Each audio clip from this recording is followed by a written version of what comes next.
The morning sky above Earth suddenly filled with lights that shouldn't have been there.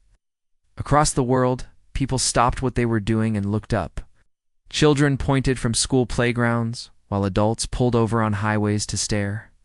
At the impossible sight, the alien ships hung in space like frozen lightning, their crystal surfaces catching sunlight and throwing it back in rainbow patterns. They were beautiful in a way that made humans forget to breathe.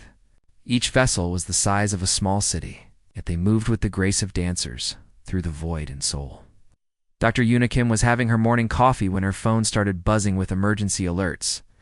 She worked at the Global Xenobiology Institute, a place most people thought was a waste of money since aliens didn't exist.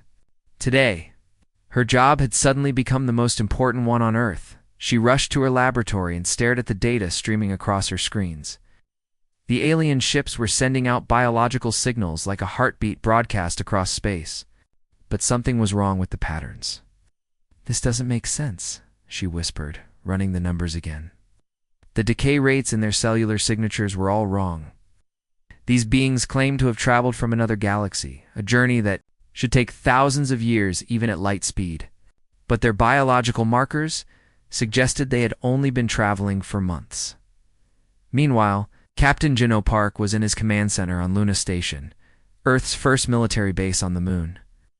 He had been a soldier for 15 years, and he knew how to read formations. What he saw made his stomach turn cold. The pretty crystal ships weren't arranged randomly. They formed a perfect net around Earth, positioned to block every escape route. Every major shipping lane, every orbital path that could carry refugees or supplies was covered by alien weapons. It was the most elegant trap he had ever seen. His aide whispered, "They're requesting permission to speak with world leaders." Ginho nodded grimly. "Of course they are. That's what you do when you want your prey to hold still." On Earth, the alien ambassador's voice filled every radio, television, and internet connection.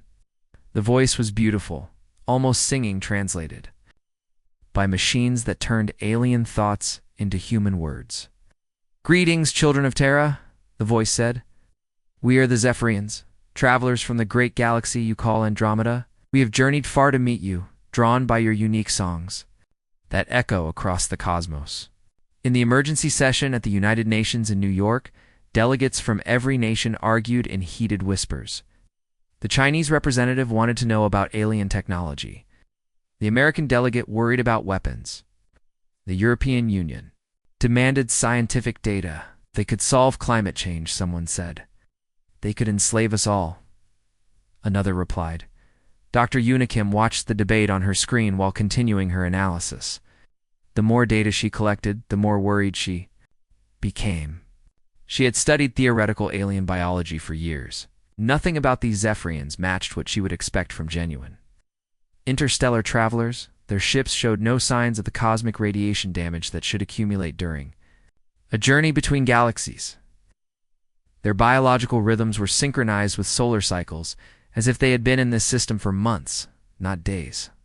Most disturbing of all, their quantum signatures suggested they were scanning Earth's defenses with equipment hidden inside their beautiful crystal holes.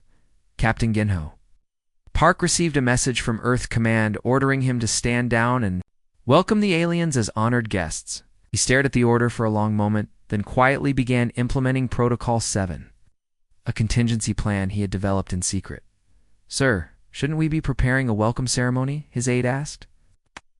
"Are preparing?" Ginho replied. "Just not the kind of welcome they're expecting." The alien ambassador continued its broadcast, speaking of peace and friendship, of sharing knowledge and exploring the universe together. The words were beautiful, but Unikim noticed something else in the transmission, hidden in the quantum. Carrier wave were scanning pulses, mapping Earth's communication networks and defense systems. "They're not here to talk," she realized with growing horror. "They're here to study us." She tried to call the United Nations, but her clearance wasn't high enough. She tried to reach the military, but they were busy preparing for first contact ceremonies. No one wanted to hear that their beautiful alien visitors might not be what they claimed to be as the day wore on. The Zephyrian ships moved into lower orbit, always maintaining their careful formation. They requested permission to establish small diplomatic outposts in major cities around the world, claiming they needed special atmospheric conditions to survive Earth's environment. Permission was granted with enthusiasm. World leaders competed to host the first alien embassy on their soil. Only a few people noticed that the proposed embassy locations would create overlapping fields of control over every major population center on Earth. Only a few people realized that the aliens' beautiful ships had moved into position to strike every important military and communication facility simultaneously. Dr. Unikim worked through the night, documenting everything she could discover about the Zephyrians' true nature. Captain Jinho parked quietly, removed his most trusted soldiers into position, and began charging weapons that weren't supposed to exist. The trap was closing. But the prey was beginning to understand the danger. 3 weeks passed like a beautiful dream. That was slowly turning into a nightmare. The Zephyrian embassies rose from the ground in 12 major cities, their crystal walls gleaming in the sunlight. People gathered outside the compounds every day, hoping to catch a glimpse of humanity's new friends from the stars. The aliens had brought gifts that seemed too good to be true. Hospitals around the world were using Zephyrian medical nanobots to cure cancer, repair spinal injuries, and heal diseases that had plagued humanity for centuries. The energy converters they provided could power entire city blocks using nothing but ambient cosmic radiation. Most amazing of all were the translation devices that let anyone speak to anyone else, no matter what language they knew. The world was celebrating. Stock markets soared as companies rushed to partner with alien technology. Scientists won Nobel Prizes for research that was really just explaining how Zephyrian devices worked. Children learned about their new space friends in school. But engineer Hannah Lee wasn't celebrating. She worked in the basement of the Seoul Embassy compound, taking apart alien technology piece by piece. The Korean government had given her the best laboratory they could build. With every tool she needed to understand how the alien devices worked, what she found made her hands shake as she held her tools. Hidden deep inside every piece of alien technology were tiny pathways like secret doors built into the circuits. These quantum backdoors were invisible to normal scans. But Hannah had learned to look for them after finding the first one by accident. "Look at this," she told her assistant, pointing to a holographic display of the alien circuitry. "Every device they've given us has one of these pathways. They can be activated from anywhere, at any time." Her assistant, a young engineer named Min-ho, stared at the display. "What did they do?" "They can shut down the device instantly," Hannah explained. "Or worse, they can take control of it. Every medical nanobot in every human body, every power converter in every city, every translator in every government building. They all have remote controls, and the aliens kept all the buttons." The implications were terrifying. The aliens activated these back doors.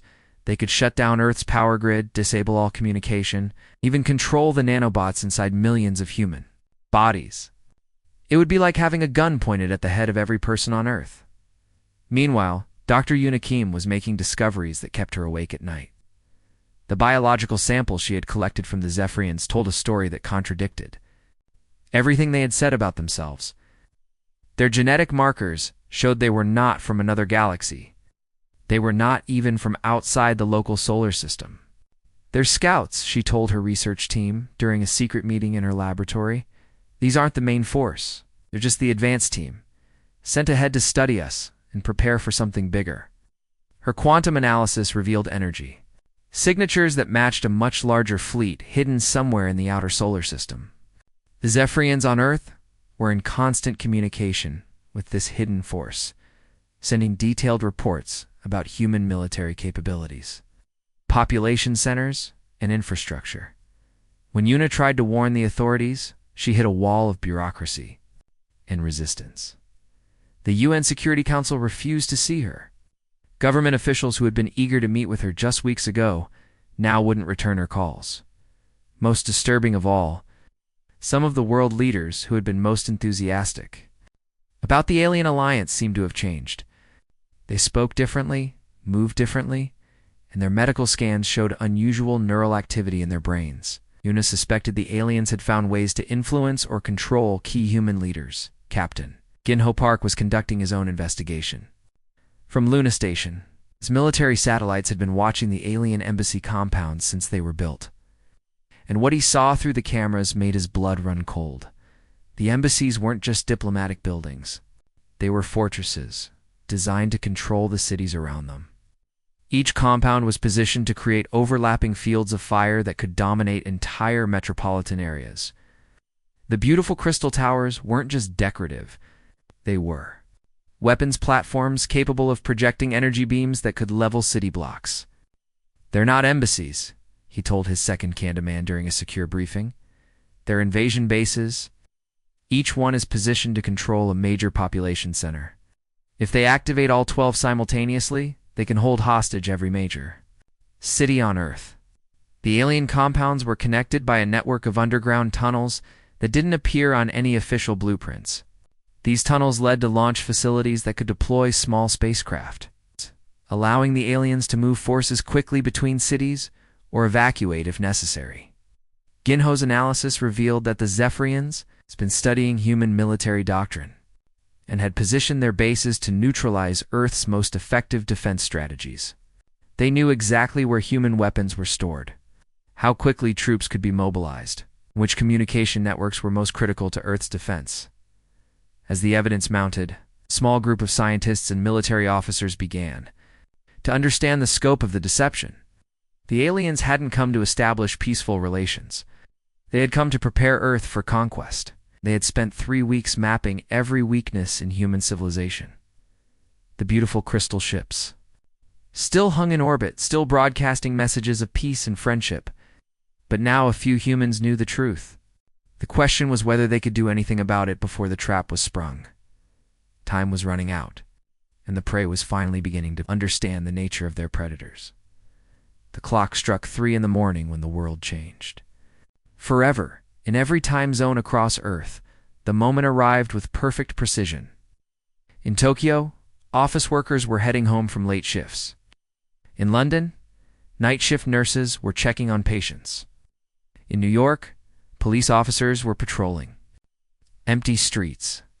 None of them knew that in exactly 60 seconds, everything would be different. The Zephyrian embassy compounds activated their hidden weapons all at once. Invisible energy waves erupted from the crystal towers, spreading out like ripples in a pond. The aliens expected these pulse waves to shut down every electronic device for 50 kilometers around each embassy.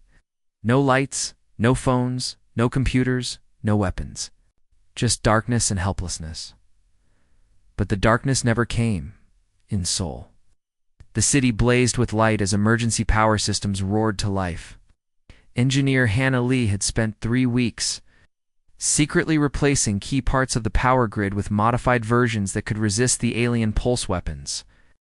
Instead of shutting down, the city's lights burned brighter than ever. "Now," she shouted into her radio from the underground bunker where she was hiding. "All teams activate the secondary systems. Across the city, backup generators that weren't supposed to exist came online. Communication networks that should have been destroyed kept working. The aliens had tried to blind and deafen the city, but Seoul could still see and hear everything." On Luna Station, Captain Ginho Park watched the attack begin from his command center deep beneath the moon's surface. He had spent weeks preparing for this moment, driven by paranoia that everyone else thought was crazy. Now his paranoia was saving the world. "All units, execute Protocol 7, he commanded, his voice calm despite the chaos erupting around Earth. They wanted to catch us sleeping. Let's show them what happens when you wake up a sleeping giant. Protocol 7 was a plan that officially didn't exist. For 3 weeks, Jinho had been quietly moving equipment, positioning troops, and preparing weapons that weren't in any military database. While the world celebrated their new alien friends, he had been getting ready for war. The aliens' plan was falling apart. They had expected to disable Earth's defenses in the first few seconds of the attack, leaving humanity helpless and confused. Instead, they found themselves facing coordinated resistance from systems they didn't even know existed. Dr. Yuna Kim was in her laboratory in soul when the pulse waves hit. She had been working for 72 hours straight, surviving on coffee, and determination. In her hands was a small device that looked like a normal computer tablet, but it contained something that could change everything. "Release the virus," she said to her assistant, pressing a button that would either save humanity or doom it. For weeks, she had been developing a computer virus designed specifically to target the alien nanobots. Every person on Earth who had been treated with Zephyrian medical technology had millions of these tiny robots in their bloodstream. The aliens thought they were using these nanobots to spy on human biology and control human behavior. They were wrong. The virus spread through the global network in seconds, jumping from computer to computer, from phone to phone, from person to person. It found every nanobot in every human body and quietly took control of them. The aliens' own surveillance system was now working for humanity. "Every nanobot in every human body is now working for us," Yuna announced to the Resistance Network, that had been secretly forming for weeks. "They wanted to map our nervous systems. Now we're going to map theirs." The nanobots began sending information back to human computers instead of alien ones. Suddenly, humanity could see everything the aliens were doing. They could track alien movements, monitor alien communications, and even influence alien technology through the quantum connections the nanobots had established. In London, the alien embassy tried to launch flying attack drones, but the drones crashed into the Thames River when their navigation systems were scrambled by human-controlled nanobots. In Tokyo, alien energy weapons overloaded and exploded when modified power signals fed back through their own systems. In New York, the Crystal Tower that should have been broadcasting control signals instead started playing human music at maximum volume. The aliens had prepared for human resistance, but they had prepared for the wrong kind of resistance. Expected humanity to fight back with crude weapons and desperate tactics. Instead, they found themselves facing an enemy that had quietly turned their own technology against them. "Captain," Ginho Park watched the battle unfold from his command center. His screen showed alien ships in orbit beginning to move into attack positions, but they were moving slowly, cautiously. The perfect surprise attack had become a confused mess, and the aliens were struggling to understand what had gone wrong. "Two is beginning," he announced to his teams. "They're bringing in the main fleet. Everyone knows what to do." Around the world, humans who had been secretly preparing for this moment stepped out of hiding. Soldiers emerged from underground bunkers. Scientists activated equipment that had been disguised as normal research tools. Engineers threw switches that turned everyday infrastructure into weapons. The aliens had wanted to catch humanity sleeping. Instead, they had walked into the most elaborate trap in human history. The prey had become the predator. The hunt was just beginning. The Zephyrians had made their biggest mistake when they assumed that better technology always wins wars. If they had studied human military history and seen patterns, they thought, they understood. They had built their invasion plan around the idea that humans would fight like humans had always fought. With predictable tactics and organized armies, they were completely wrong, Captain. Ginho Park sat in his command chair on Luna Station, watching his pilots fly ships that shouldn't have been able to fly. Engineer Hannah Lee had taken apart alien technology and put it back together with human parts, creating hybrid vessels that moved like angry wasps through space.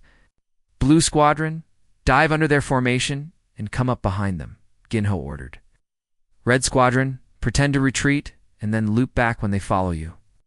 The alien fleet commanders were going crazy trying to understand human tactics. Their computers kept trying to predict what the humans would do next, but the humans weren't following any plan. They were just making it up as they went along. "They're trying to process our tactics through their combat algorithms," Jinho explained to his pilots over the radio.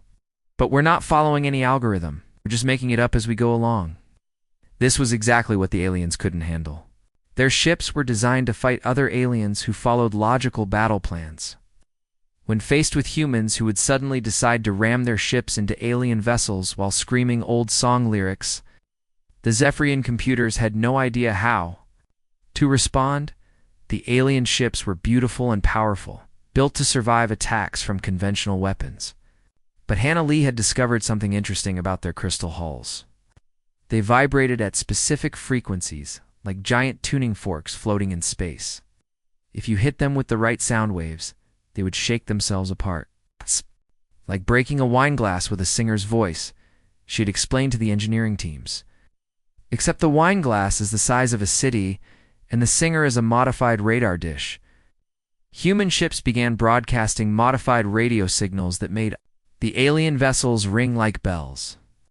The crystal hulls, so strong against laser weapons and missiles, cracked and shattered when hit with simple sound waves that Earth's radio stations had been using for decades. But the real surprise came from Earth's surface, where ordinary people were fighting back in ways that confused the aliens completely. The Zephyrians had expected resistance from soldiers and police. They had not expected to fight grandmothers in Seoul. A 70-year-old woman named Mrs. Cho had figured out how to turn alien medical devices into explosives. She taught her neighbors how to do it, and soon elderly people across the city were throwing modified alien healing tools like hand grenades. The aliens made these things to help us, Mrs. Cho explained to a news reporter while ducking behind a destroyed alien vehicle. But they forgot that humans can turn anything into a weapon if we try hard enough. Children were even more creative. In Tokyo, a group of 12 ruleds had hacked into the alien communication system and convinced the Zephyrian fleet that Earth was actually located in a completely different star system. Half the alien reinforcements were now flying toward empty space, looking for a planet that wasn't there. In New York, teenagers had reprogrammed alien translation devices to broadcast human music instead of alien commands.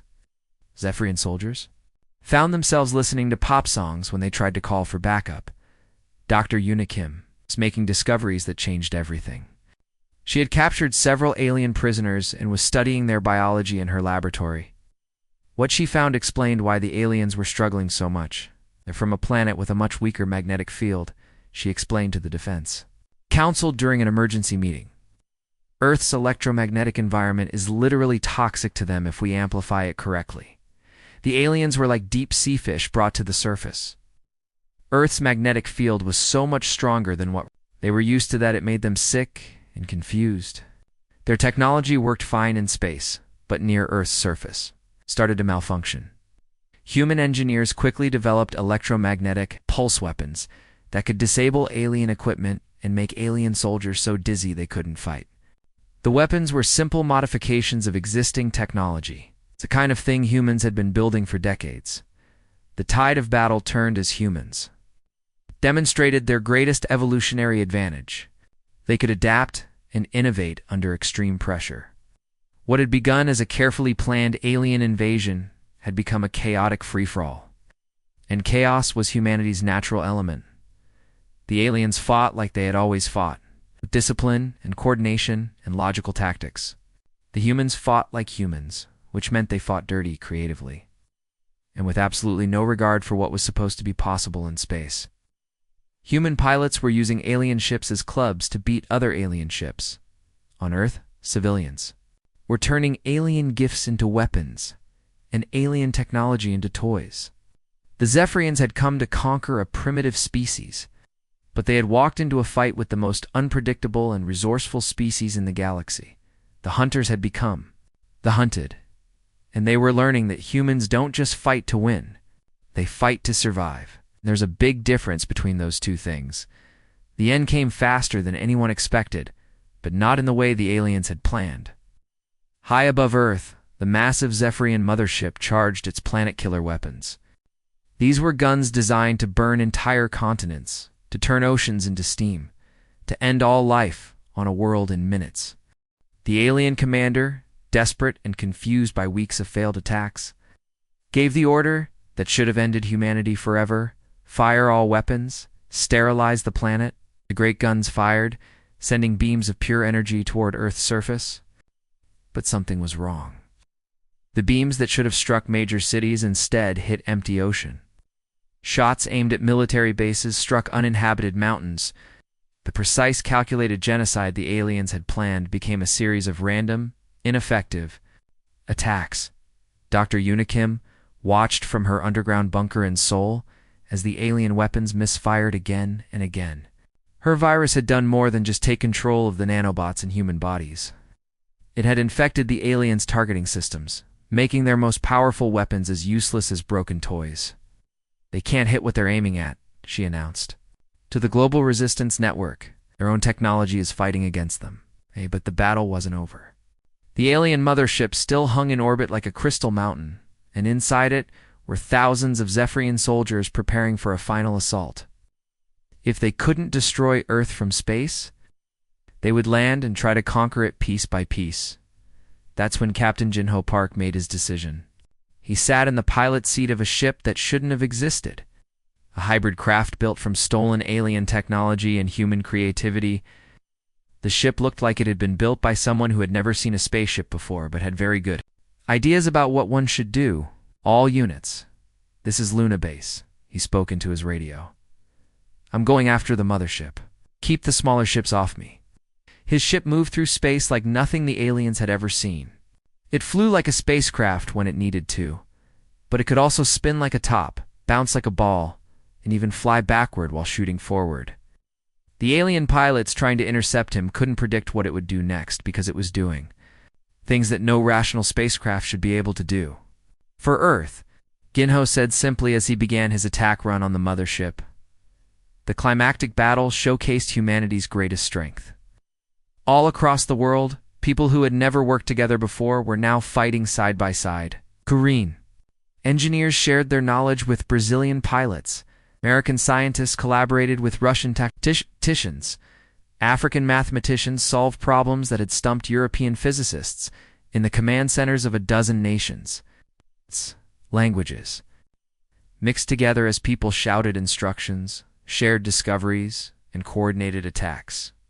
The barriers that had divided humanity for centuries disappeared in the face of extinction.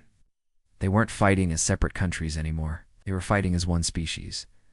Dr. Unikim was deep in her underground bunker, working on her final breakthrough. She had discovered that the aliens' quantum communication network, the system they used to coordinate their fleet across vast distances, could be turned into a weapon. If she could craft the right kind of feedback pulse, she could disable their entire fleet simultaneously. It's like screaming into a telephone, she explained to her assistant while her fingers flew across the keyboard. If you scream loud enough, you can break the phone on the other end. The alien network was designed to carry information instantly across space. But if she sent the right kind of signal through it, she could overload every alien computer, every alien weapon, every alien ship all at once. Captain Jinho Park's ship reached the mothership and began its attack. He flew around the massive vessel, like a mosquito attacking an elephant, but this mosquito had very sharp teeth. His hybrid weapons, part human technology and part alien science, cut through the crystal hull like hot knives through butter dot inside the mothership. Alien technicians scrambled to understand what was happening. Their screens showed impossible readings. Their computers reported that they were being attacked by a ship that couldn't exist, flown by a pilot who was breaking every law of physics they knew. How is it moving like that? The alien commander screamed at his officers. Ships don't fly backward while shooting forward. Sir, one of the officers replied, I don't think they know ships aren't supposed to do that. Dr. Unikim found the frequency she was looking for. It was hidden deep in the alien communication network, a resonance that would turn their own technology against them. She loaded the signal into her computer and prepared to send it. This is for everyone who ever looked up at the stars and wondered if we were alone, she said, and pressed the button. The quantum feedback pulse rippled through the alien network like a digital earthquake. Every alien ship, every alien weapon, every alien computer suddenly received the same message at the same time. It was a message of pure noise, pure chaos, pure human defiance. The alien fleet began to shut down. One by one, their ships went dark and drifted powerless through space. Now the mothership's lights flickered and died. The invasion was over.